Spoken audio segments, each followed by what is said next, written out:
we tend to come in three classes. The older generation who was probably around in Jim Crow and fought just to be free. Us, who are my age, who are the end of that generation and the beginning of the third group, which is the next generation of millennials who feel a certain way as well about government. Where do we all meet in the middle? And let's talk about it. It's the Politics Fix.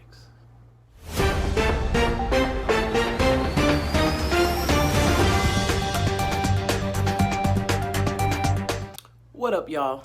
It's Miana DK here, checking in once again. And I'm here with another Politics Fix, but a different type, okay? So today, I kind of want to talk about this generational divide that we have in politics right now. Within Black people, okay? So this is a culture conversation, okay?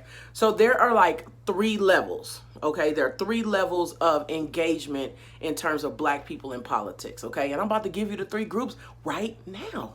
Okay, so the first group is the 30 and under group, okay? I'll say 35 and under. So the 35 and under group, you guys are first. Let's talk about y'all. You guys have been screwed over by the bankruptcy bill. You guys have been screwed over into thinking that the only thing that you need to do is go to college. Meanwhile, you got $200,000 in student loan. You can't claim or write them off if you file bankruptcy, thanks to the person that's running for president right now. And you are having $200,000 in student loans, and people are only wanting to pay you $15 to $20 an hour to do what you spent a lot of years in school to figure out was the thing. And you're realizing that you're going to have all of this debt, and these politicians ain't really for you. So you have this, let's burn this mother down and start over, right? You have, I'm going to skip to the older generation. We're going to go 55 and up right now, okay? Really, no, let's say 45 to 55 and up. Those are the Black people who probably was around during Jim Crow. They probably experienced some of the worst of racism. Probably they've learned to assimilate to this culture. They've learned how to build their life with staying out of white people's way. And they have a different way that they deal with things. So they're, don't say nothing about old Joe, or Trump might get elected, or we can't do nothing. We can't say nothing. We got to just be quiet and vote. And maybe next time they'll do something for us. But for now, we just got to vote for old Joe. It comes off extremely acquiescent. And we all know that not just Republicans, but a lot of people on the other side of us, they don't acquiesce to us ever. They don't. Oh, y'all see that?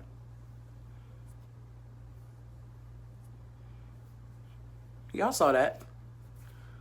Yeah, they don't acquiesce to us ever, okay?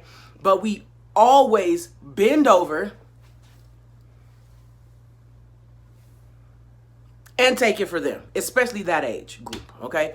It's like they're used to that, so, and that's not in a disrespectful way. We just have different ways that we handle things, and we have different things that we're okay with taking. And the older generation is much more okay with taking beatings and abuse than this younger generation because they free. You understand what I'm saying? So now I'm going to talk about the generation right in the middle. It's us. So you're 35 to 45. It's a very small group. It's the smallest group of them all. It's the group that I fall in. And I got to let you know that this group is only going to go one of two ways. My group is either going to be influenced by who they were raised, right? Or who they're raising. So if let's say you don't have kids, right? You don't have a why, really. So your things that are important to you, they differ. They're not the same, right? So you're probably going to be influenced by whoever the fuck raised you. So if you were raised to believe that the whole system is fucked up and I don't want to vote, you're not going to vote. If you were raised by an older person who believes that you just got to vote Democratic no matter what, then that's what you're going to do, and you're going to toe the party line. But chances are, if you have children and you are affected by what affects them, you're going to have a difference of opinion. I find myself struggling all the time with how I was raised versus how I'm raising my children. I struggle with progressive, being more progressive. Like, I consider myself a progressive parent. I really, really do. But some things I just feel like, oh shit. Like, you understand what I'm saying? And I feel like, oh shit, I maybe have a little more growing to do, simply because it's outside of my comfort zone, right? So the people that are in my age group, I don't know, they're hit and miss for me. Some of them is like, oh, you know, Bernie should have got it, but you know, we got to get Trump out, but I don't like none of the candidates. Some of them is like, we got to get Trump out no matter what. Don't say nothing about Joe Biden. Don't criticize Joe Biden. Don't talk about none of the racist shit that he's done. Don't talk about this. Don't talk about that because it might get Trump elected. But nobody is stopping to think that if Joe Biden's record is enough for him to lose, why we want him? But the older generation is so okay with taking whatever crumbs motherfuckers throw at them that they'll find a way to make that candidate okay and shove it down our throats. And then act like we somehow are unpatriotic if we don't like the candidate that you shove down our throats.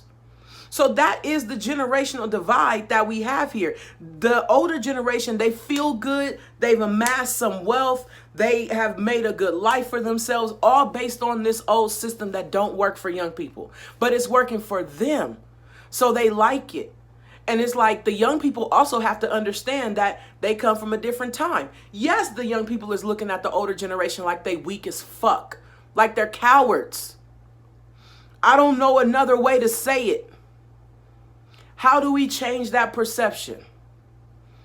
Because it do be some cowardly shit that's going on right now. So what do we do? What do we do? Where are the solutions? Because there has to be a way where we can all meet in the middle. Because, like, for instance, Joe Biden is running against Trump. You're running on how bad Trump is, but you're bad too. Find a message. Find a fucking message.